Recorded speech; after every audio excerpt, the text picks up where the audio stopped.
오늘 우리 같이 나눌 말씀은 골로새서 3장 5절에서 11절까지 말씀입니다. 제가 봉독하겠습니다. 그러므로 땅에 있는 지체를 죽이라. 곧 음란과 부정과 사욕과 악한 정욕과 탐심이니 탐심은 우상숭배니라. 이것들을 인하여 하나님의 진노가 임하느니라. 너희도 전에 그 가운데 살 때에는 그 가운데서 행하였으나 이제는 너희가 이 모든 것을 벗어버리라. 곧 분과 악의와 회방과 너희 입에 부끄러운 말이라. 너희가 서로 거짓말을 말라. 옛사람과 그 행위를 벗어버리고 새사람을 입었으니 이는 자기를 창조하신 자의 형상을 좇아 지식에까지 새롭게 하심을 받는 자니라. 거기는 헬라인과 유대인이나 할례당과 무할례당이나 야인이나 스구디아인이나 종이나 자유인이 분별이 있을 수 없나니 오직 그리스도는 만유시요 만유 안에 계시니라. 아멘.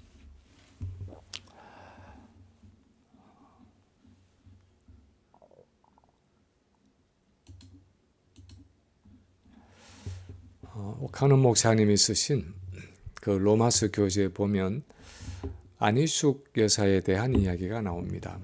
안희숙 여사는 일제강점기에 신사참배를 거부해서 6년간 투옥이 되었고 아주 모진 고문을 당하다가 해방과 함께 감옥에서 풀려났습니다. 그런데 그분이 쓴 책 죽으면 죽으리라의 서문에서 참 충격적이고 감동적인 고백을 했는데 이런 말을 쓰고 있습니다. 나는 자격 부족으로 실격된 순교자다. 진실로 나는 내 주님 예수를 위해 죽기를 결심하고 나섰다. 그런데 내 뜻을 이루지 못하고 기회를 잃었을 때 나는 섭섭해서 몹시 울었다. 6년간의 지긋지긋한 감옥 생활에서 풀려 나오면서 다른 사람 같았으면 할렐루야 감사합니다 하고 기뻐했을 텐데 오히려 주기철 목사님처럼 순교하지 못한 것이 원통해서 몹시 울었다고 쓰고 있습니다. 아마도 이분의 신앙은 그리스도 안에서 왕으로 살아가는 우리 성도의 승리를 보여주는 좋은 예라고 할 수 있을 것입니다. 로마서 8장의 마지막에 기록하고 있는 것처럼 누가 우리를 그리스도의 사랑에서 끊으리요? 환난이나 곤고나 박해나 기근이나 적신이나 위험이나 칼이라. 그러나 이 모든 일에 우리를 사랑하시는 이로 말미암아 우리가 넉넉히 이기느니라 하는 그 신앙의 고백을 이분의 삶에서 찾아볼 수 있습니다. 그런데 안타깝지만 사실 우리 많은 그리스도인들의 삶이 왕으로서의 이런 승리의 고백을 하지 못하며 살아갈 때가 많습니다. 우리 육신이 연약하기도 하지만 이런 승리자의 삶을 살아가지 못하도록 우리가 그리스도 안에서 왕이라는 사실을 실감하지 못하도록 사단이 끊임없이 우리를 공격하기 때문입니다. 우리가 넉넉히 이기느니라 하는 그 왕의 고백을 할 수 없도록 끊임없이 우리를 사로잡아 죄의 종노릇하게 만들기 때문입니다. 마치 멀쩡한 사람도 가난해서 오래 얻어먹다 보면 거지건성이 생기고 자유민도 수십 년을 식민지에서 노예로 살아가다 보면 어느새 노예 근성이 생기듯이 우리도 오랫동안 반복해서 죄의 종으로 살아가다 보면 내가 왕이라는 사실이 그 의식이 희미해지고 마치 내가 왕이 아니라 죄가 나를 지배하고 다스리는 왕인 것처럼 영적으로 그냥 하루하루 연명하는 것만 해도 다행이라고 생각하며 살아갈 수가 있는 것입니다. 그래서 오늘 본문은 우리가 그리스도 안에 있는 왕으로 이 땅을 살아가면서 그 왕의 의식을 가지고 승리자로 살아가기 위해서 무엇을 해야 할지를 명령하고 있는 본문입니다. 왕으로서 실제로 왕답게 이 세상을 살아가기 위해서 어떻게 살아가야 하는가 하는 말씀을 하고 있습니다. 첫째로 본문이 말씀하는 것은 땅에 있는 지체를 죽이라 하는 것입니다. 왕답게 살아가기 위해서는 땅에 있는 지체를 죽이라고 말씀하고 있습니다. 본문 5절을 보면 그러므로 땅에 있는 지체를 죽이라. 곧 음란과 부정과 사욕과 악한 정욕과 탐심이니 탐심은 우상숭배니라 하고 말씀하고 있습니다. 그러므로 하는 이 접속사가 가진 의미는 이 주어지는 명령이 바로 위에 1절에서 4절에 기록된 우리 그리스도인의 신분 때문에 주어지는 명령이라는 의미입니다. 특히 우리가 그리스도와 함께 살리심을 받아서 하나님 보좌 우편에서 그분의 왕권에 동참하고 있고, 우리 옛사람은 죽었고 우리 생명이 그리스도와 연합되어서 하나님 안에 감추어져 있기 때문에 하는 의미입니다. 땅에 있는 지체라는 것은 이 땅에 살아가는 우리의 몸에 배어 있는 죄의 습관, 죄의 근성을 말하는 것입니다. 사실 우리가 이 땅에 살고 있다는 것이 문제가 아닙니다. 이 땅은 원래 하나님이 창조하신 선하고 아름다운 곳입니다. 그런데 문제는 죄가 이 세상에 들어오면서 이 땅의 삶은 죄의 저주 아래 있다는 사실입니다. 그리고 무엇보다 심각한 것은 아담의 범죄 후에 우리가 이 땅을 살아가면서 말할 수 없는 죄를 지으며 살아왔다는 사실입니다. 그래서 죄의 근성이 우리 몸에 배어 있는 것입니다. 우리가 얼마 전에 노아의 홍수에 대한 큐티 본문을 묵상했습니다. 하나님의 노아 시대에 홍수를 보내신 이유는 인간의 죄악이 극에 달했기 때문이었습니다. 그것을 창세기 6장 5절에서는 이렇게 기록하고 있습니다. 여호와께서 사람의 죄악이 세상에 가득함과 그의 마음으로 생각하는 모든 계획이 항상 악할 뿐임을 보시고, 세상에 죄악이 가득한데 사람의 마음으로 생각하는 모든 계획이 항상 악할 뿐임을 보셨다 하는 이 삼중적인 죄의 최상급을 보면서 우리는 이 노아 시대 사람들은 아침에 일어나서 눈만 뜨면 오늘은 누구를 만나서 사기를 치고 누구에게 물건을 빼앗고 누구를 살인할까 하는 것을 연구하면서 온종일 나쁜 짓만 했다고 생각하는지 모릅니다. 근데 사실 본문의 의도는 그런 외형적인 죄악보다도 좀 더 내면적인 죄악됨을 말하고 있습니다. 끊임없이 자기중심적이고 이기적이고 마음에 하나님 두기를 싫어하는 그 인간의 반역의 마음이 극에 달했다는 말입니다. 매사에 하나님 중심이 아니라 끊임없이 인간 중심이었다는 의미입니다. 오늘 본문의 땅에 있는 지체라는 것은 우리 안에 남아있는 죄의 습관을 이야기하는데, 예수를 믿는 우리의 인격과 삶에도 끊임없이 자기중심적이고 이기적이고 하나님을 반역하는 죄의 근성이 남아있다는 것입니다. 그 중에 본문은 먼저 우리 개인과 관계된 5가지의 죄악된 성품의 예를 나열하고 있는데, 음란과 부정과 사욕과 악한 정욕과 탐심이라 말하고 있습니다. 음란은 성적인 것과 관계된 죄악됨입니다. 직접적인 간음을 포함해서 마음의 음란함을 다 포함하는 포괄적인 의미입니다. 부정은 그런 외적인 음란함에서 비롯되는 마음과 생각의 부정함입니다. 사욕은 영어로 lustful passion 그렇게 번역하고 있는데, 아마 우리 한글로는 욕정하고 번역할 수 있을지 모르겠습니다. 악한 정욕도 우리 육신에서 생겨나는 여러 가지 욕정을 의미하는 것인데, 감각적으로 우리의 마음과 생각을 지배하는 방탕한 마음입니다. 탐심은 좀 더 많이 가지려 하고 좀 더 많이 누리려는 자기중심적인 욕망입니다. 그리고 또 8절 이하에서는 좀 더 관계적인 면에서의 죄악된 성품의 예를 들고 있는데, 분함과 노여움과 악의와 비방과 부끄러운 말과 거짓말입니다. 분함은 아마 속에서 끓어오르는 분노, 화 정도로 생각할 수 있을 것입니다. 노여움은 충동적이고 갑작스런 분노로 아마 혈기라고 부를 수 있을 것입니다. 악의는 타인을 향한 악한 의도와 마음입니다. 비방은 다른 사람을 험담하고 비난하고 정죄하는 일입니다. 부끄러운 말은 아마도 희롱이나 음담패설에 해당하는 저속한 말들일 것입니다. 그래서 오늘 본문은 우리에게 남아있는 이런 여러 가지 죄악된 성품들을 땅에 있는 지체라고 부르면서 그것들을 죽이라 하고 말씀하고 있습니다. 죽인다는 이 단어의 의미를 영어로 번역해 놓은 것을 보면 참 흥미로운데 mortify라는 단어 외에 put to death, 사형에 처해라, make a corpse, 시체로 만들어라, make it stop early, 완전히 멈추게 해라 하고 번역을 하고 있습니다. 예전에 시골에 사신 분들은 분명히 그런 경험들이 있을 텐데 시골에 살면 가끔씩 뱀을 잡을 기회가 있습니다. 산이든 들이든 뱀을 보았다 하면 아이들이 가만두지 않습니다. 막대기든 돌이든 옆에 있는 것을 집어서 뱀의 머리를 짓내겨 놓는데 참 신기하게도 뱀은 그 머리를 짓내겨 놓아도 몸은 한참 동안을 살아있는 듯이 꿈틀거리며 움직입니다.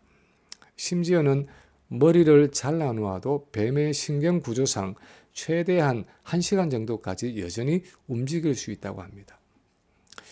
한 몇 년 전에 어떤 뉴스를 보았는데 어떤 중국 요리사가 뱀 요리를 하는데 코브라의 머리를 잘라서 몸통을 가지고 요리를 하고는 한 20분 후에 도마 위에 놓여있던 그 코브라의 머리를 쓰레기통에 넣으려고 집었는데 그것이 여전히 살아서 이 사람의 손가락을 무는 바람에 독이 퍼져서 죽은 사건이 있었습니다. 머리를 잘렸는데도 여전히 죽지 않고 살아있는 뱀처럼 사실 죄와 사단의 권세라는 것도 마찬가지입니다. 예수님은 십자가 사건으로 사단의 세력은 그 머리가 상하고 그 왕권을 상실하고 패배했지만 머리가 잘리고도 여전히 살아있는 뱀처럼 이 사단의 하수인인 우리의 옛사람과 이 세상은 여전히 그 영향력을 우리에게 행사하고 있다는 것입니다. 그래서 예전처럼 우리에게 왕권을 행사하려고 하고 우리를 지배하고 우리를 얽어매어서 우리가 하나님의 자녀로서 그리스도 안의 왕으로서 해야 할 일들을 하지 못하도록 우리를 무력화시키고 마침내 파멸로 몰아가는 것입니다. 그러므로 땅에 있는 지체, 즉 우리에게 남아있는 죄의 근성들, 죄의 습성들을 죽이라는 것입니다. 완전히 생명을 끊어놓으라는 것입니다. 움직이지 못할 때까지 죽이라는 것입니다. 완전한 시체로 만들어 놓으라는 것입니다. 사실 그 배후에 있는 신학적인 논리는 2000년 전에 십자가에서 예수님이 이미 사형 선고를 내리신 그 옛사람의 사형 집행을 이제 내가 실제로 행하라는 의미입니다. 그리스도 안에서 이미 사형 선고를 받은 내 옛사람의 습성과 행위들을 이제 실제로 죽이라는 것입니다. 사형을 집행하라는 것입니다.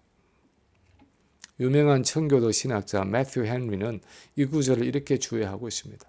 죄를 죽이는 것은 반드시 해야 한다.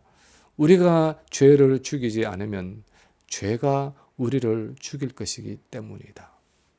정말 그렇습니다. 우리가 죄를 죽이지 않으면 우리 안에서 일어나는 그 죄의 습성과 근성들을 말씀과 성령으로 죽이지 않으면 그것을 품고 여전히 품고 내 인격과 삶에 받아들이게 되면 결국은 그 죄가 우리를 죽이게 될 것입니다. 두 번째, 우리가 땅의 지체를 죽여야 하는 이유는 이것들로 말미암아 하나님의 진노가 임하기 때문입니다. 우리가 땅의 지체를 죽여야 하는 이유는 이것들로 말미암아 하나님의 진노가 임하기 때문입니다. 5절에서 그러므로 땅에 있는 지체를 죽이라 말씀하고 나서 6절에 보면 그 이유를 이렇게 설명하고 있습니다. 이것들로 말미암아 하나님의 진노가 임하느니라. 이 땅에 있는 지체들, 즉 우리 옛사람이 가진 죄의 근성과 습성으로 인해서 우리에게 하나님의 진노가 임한다는 것입니다. 이 하나님의 진노라는 것은 단순히 하나님이 분노하신다, 하나님이 화를 내신다는 의미가 아닙니다. 로마서 1장 18절에서 하나님의 진노가 불의로 진리를 막는 사람들의 모든 경건치 않음과 불의에 대하여 하늘로부터 나타나나니 하고 말씀하고 있는 것처럼 하나님의 진노라는 것은 1차적으로 인간의 죄에 대한 하나님의 거부 반응입니다. 하나님은 그 성품상 지극히 거룩하신 분이기 때문에 죄에 대해서 거부 반응을 보이지 않을 수 없다는 것입니다. 우리 주변에 엘러지를 하는 분들이 참 많은데, 봄이나 가을에 하는 꽃가루 엘러지나 아니면 개나 고양이 털 엘러지가 있는 분들도 있고, 먼지에 대한 엘러지가 있는 분들도 있습니다. 특정한 음식에 대한 엘러지도 있습니다. 그래서 콧물도 나고 눈물도 나고 몸에 두드러기도 나고 열이 나기도 합니다. 엘러지는 내가 하고 싶어서 내가 의도적으로 하는 것이 아닙니다. 그건 그 사람의 체질입니다. 원하든 원하지 않든 체질상 그 어떤 대상에 대해서 내 몸이 자연적으로 거부 반응을 보이는 것입니다. 하나님의 진노도 그런 성격입니다. 거룩하신 하나님의 성품상, 지극히 거룩하신 하나님의 성품상 죄에 대해서 엘러지 반응을 보이지 않을 수 없는 것입니다. 죄에 대해서 하나님의 거부 반응이 있는 것입니다. 그래서 본문이 땅의 지체라고 표현하는 이 옛사람의 근성, 옛사람의 습성을 죽이지 않고 여전히 그것을 품고 그 옛사람의 모습대로 살아가게 될 때 우리에게 하나님의 진노가 임한다는 것입니다. 예를 들어서 5절 마지막에 열거된 탐심은 그 앞에 있는 모든 것들의 바닥에 깔려있는 자기중심적인 욕구입니다. 좀 더 많이 가지려고 하고 좀 더 많이 누리고 즐기려고 하는 탐욕을 의미합니다. 그런데 이 탐심을 우상숭배라고 말하고 있는 이유는 이런 자기 탐욕에서 나오는 모든 죄악들은 결국 하나님을 대신해서 우상처럼 내 마음을 차지하기 때문입니다. 이런 것들이 내 마음에서 해결되지 않는 한 하나님과의 참된 교제가 이루어질 수 없는 것입니다. 마치 예전에 이스라엘 백성들이 하나님을 섬기면서도 우상 숭배를 할 때 결국 하나님께 드려야 할 그 사랑과 헌신을 우상들이 중간에서 가로채어 가듯이 이런 죄의 근성들이 우리에게 남아있을 때 이것은 우리 인격과 삶에서 우상이 되어서 하나님의 자리를 차지하고 우리에게 왕권을 행사하는 것입니다. 그래서 결국 나는 왕이면서도 그 왕권을 누리지 못하고 오히려 죄에게 종노릇하는 모순되고 비참한 모습으로 전락하고 마는 것입니다. 그런데 거룩하신 하나님은 우리의 이런 모습을 그냥 두시지 않는다는 것입니다. 그 죄악으로 인해서 우리에게 하나님의 진노가 임하는 것입니다. 하나님과의 교제가 단절되고 하나님의 생명에서 끊어지게 되고 영적으로 점점 힘을 잃어가게 되고 결국 왕으로서 내가 가진 그 특권과 사명을 온전히 누리지 못하는 비참함에 떨어지는 것입니다. 아마 이스라엘의 첫 왕 사울이 이런 비참함에 떨어진 예라 할 수 있을 것입니다. 사울이 하나님께 택함을 받아서 사무엘이 기름을 부었을 때는 참 탁월하고 겸손한 사람이었습니다. 그런데 사울에게는 탐욕이 있었습니다. 하나님 중심이 아니라 자기 중심적인 욕구가 있었습니다. 그래서 아말렉과의 전쟁에서 승리했을 때 하나님께 영광과 감사를 드린 것이 아니라 자기를 위해서 기념비를 세웠습니다. 그리고 제사를 드린다는 명분으로 하나님이 진멸하라고 명령하신 그 짐승들 중에서 살찐 짐승들을 남겼습니다. 탐심 때문이었습니다. 결국 왕으로 세워진 지 2년 만에 하나님께 버림을 받았고 하나님의 영이 떠나고 악령이 그를 지배하는 영적인 피폐함에 빠졌습니다. 근데 사실 사울 왕만 그랬던 것이 아니었습니다. 이스라엘 전체가 그랬습니다.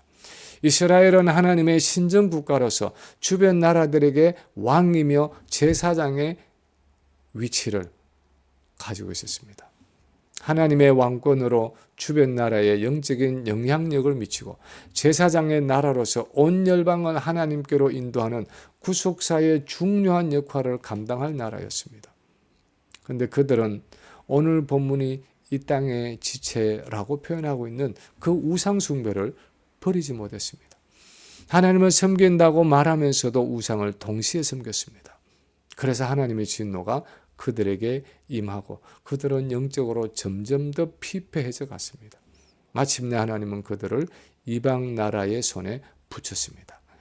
이방 나라들에게 영적인 영향력을 행사할 왕적인 나라였지만 오히려 아시리아와 바벨론에 망해서 예루살렘 성이 무너지고 성전이 회파되고 백성들이 노예로 끌려가서 종살이를 하는 비참한 결말을 맞았습니다. 성경은 이 모든 것이 이스라엘의 우상 숭배의 결과라고 아주 명백하게 말하고 있습니다. 우리가 내게 남아있는 옛사람의 습성, 그 죄악된 근성을 버리지 못하면 결국 왕의 신분을 가지고 있으면서도 그 왕권을 누리지 못하고 오히려 죄와 사단의 세력에 종노릇하면서 왕으로서 우리 사명을 감당하지 못하고 비참한 결말을 맞이하게 되는 것입니다. 삼손을 비롯해서 우리는 성경의 인물들 속에서 그 예들을 볼 수 있고 또 실제 역사 속에서도 얼마든지 하나님께 귀하게 쓰일 수 있었던 인물들이 이 땅의 지체를 죽이지 못해서 하나님께 쓰임받지 못하고 안타까운 결말을 맞은 경우들을 우리가 잘 알고 있습니다. 그래서 우리는 어떤 경우에도 이 땅의 지체를 죽일 수 있어야 하는 것입니다. 세 번째, 우리가 땅에 있는 지체를 죽여야 하는 것은 이미 옛사람과 그 행위를 벗고 새 사람을 입었기 때문입니다. 우리의 이 새로워진 신분과 정체성 때문에 이제는 그 땅에 있는 지체를 죽여야 한다는 것입니다. 7절에 보면 이렇게 말씀합니다. 너희도 전에 그 가운데 살 때는 그 가운데서 행하였으나 이제는 너희가 이 모든 것을 벗어버리라. 여기서 이 모든 것을 벗어버리라 하는 표현의 의미는 5절에 땅에 있는 지체를 죽이라 하는 표현과 같은 의미입니다. 단지 좀 다른 비유를 사용하고 있을 뿐입니다. 근데 그렇게 땅에 있는 지체 또는 옛사람의 습성을 벗어버려야 하는 이유에 대해서 9절에 보면 이렇게 설명하고 있습니다. 옛사람과 그 행위를 벗어버리고 새사람을 입었으니, 옛사람을 벗었고 새사람을 입었다 하는 이 헬라어의 시제는 일종의 완료 시제입니다. 예수를 믿고 거듭나고 세례를 받은 우리는 이미 옛사람과 그 행위를 벗고 새사람을 입었다는 것입니다. 그러므로 옛사람의 남은 습성과 습관을 과감하게 벗어버리고 끊임없이 새사람의 성품을 입어야 한다는 것입니다. 요즘은 자동차 엔진 오일을 손수 가는 일이 거의 없지만 예전에 젊었을 때는 자동차를 괴어놓고 그 밑에 들어가서 엔진 오일도 갈고 간단한 자동차 부품을 뜯어서 고치고 할 때가 있었습니다.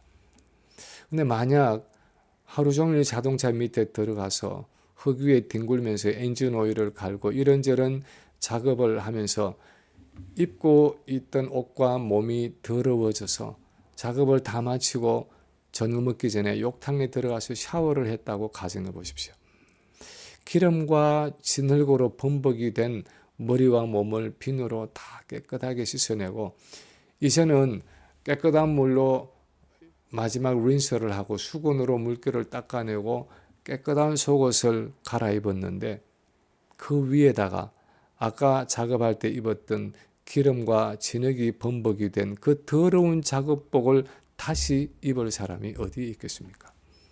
상식이 있는 사람이라면, 그리고 이제는 깨끗한 밥상 앞에 앉아서 저녁 식사를 해야 할 것을 아는 사람이라면 그 더러운 작업복을 다시 입지 않을 것입니다. 누가 모르고 깨끗이 않은 옷을 내게 주면 그것을 거절하고 어떻게 하든지 깨끗하고 새로운 옷을 입으려고 할 것입니다. 오늘 본문에서 이제는 너희가 이 모든 것을 벗어버리라, 또는 너희가 옛사람과 그 행위를 벗어버리고 새사람을 입었으니 하는 것은 이런 맥락 속에서 주어지는 명령입니다. 이미 예수 그리스도의 십자가의 보혈로 정결케 되고 죄를 씻은 사람은, 그래서 이제 그리스도의 형상과 성품을 닮아가는 그 새사람의 여정을 시작한 성도는 또다시 과거로 돌아가서 그 옛사람의 습관과 습성을 따라 생각하고 말하고 행동하는 것이 합당하지 않다는 것입니다. 그럴 수 없다는 것입니다. 그것은 우리를 거룩하고 정결하게 하기 위해서, 우리를 그리스도의 형상으로 빚으시기 위해서 우리 구원을 예정하시고 부르시고 십자가의 보혈로 정결케 하신 그 하나님의 구원의 목적에 맞지 않다는 것입니다. 그런 것은 우리 구원의 성격에 너무나 맞지 않는 이질적이고 모순되고 이율배반적이라는 것입니다. 그것을 데살로니가전서 4장 7, 8절에서는 이렇게 말씀하고 있습니다. 하나님이 우리를 부르심은 부정하게 하심이 아니요 거룩하게 하심이니 그러므로 저버리는 자는 사람을 저버림이 아니요 너희에게 그의 성령을 주신 하나님을 저버림이니라.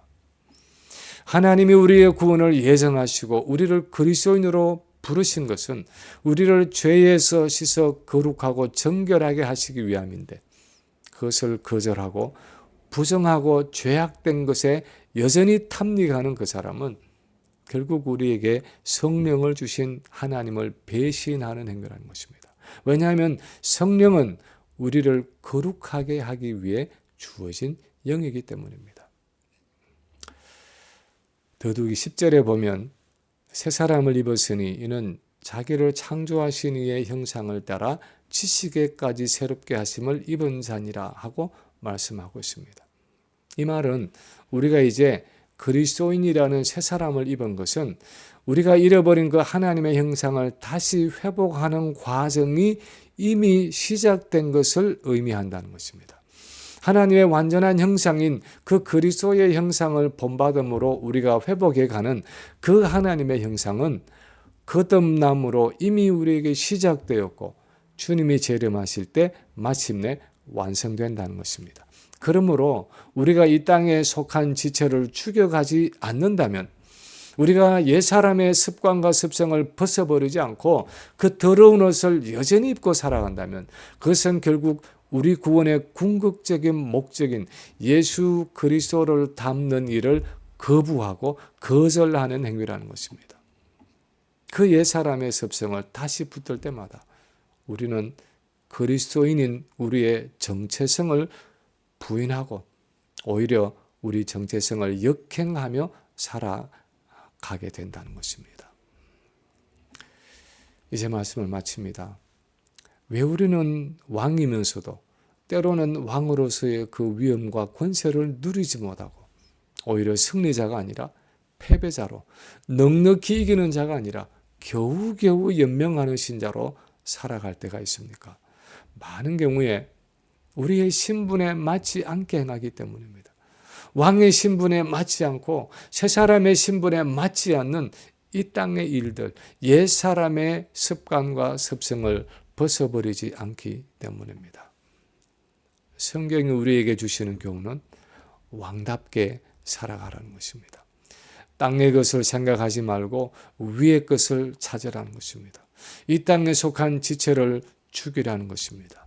옛 사람의 행위와 습관을 벗어버리라는 것입니다. 우리는 지금 어떤 옛 사람의 습성을 벗어버리고 있고 어떤 땅의 지체를 죽이고 있습니까?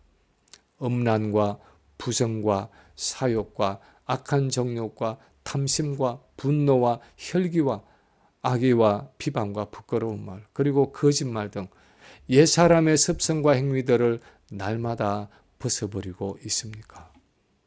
오늘 본문은 왕의 신분과 위엄에 어울리지 않는 땅에 속한 지체를 죽이라고 말씀하고 있습니다. 그러면 우리 자신에게도, 그리고 세상에서도, 그리고 무엇보다 하나님 앞에서 우리는 좀 더 진실하고 정직하게 온전한 왕으로서의 삶을 살아가게 될 것입니다. 주님이 재림하시고 우리의 왕권이 확연히 나타나시는 그날까지 이 땅에서 왕으로서 이런 능력 있는 삶을 살아가는, 거룩한 삶을 살아가는 우리 모든 성도들이 되시기를 주님의 이름으로 간절히 축원합니다.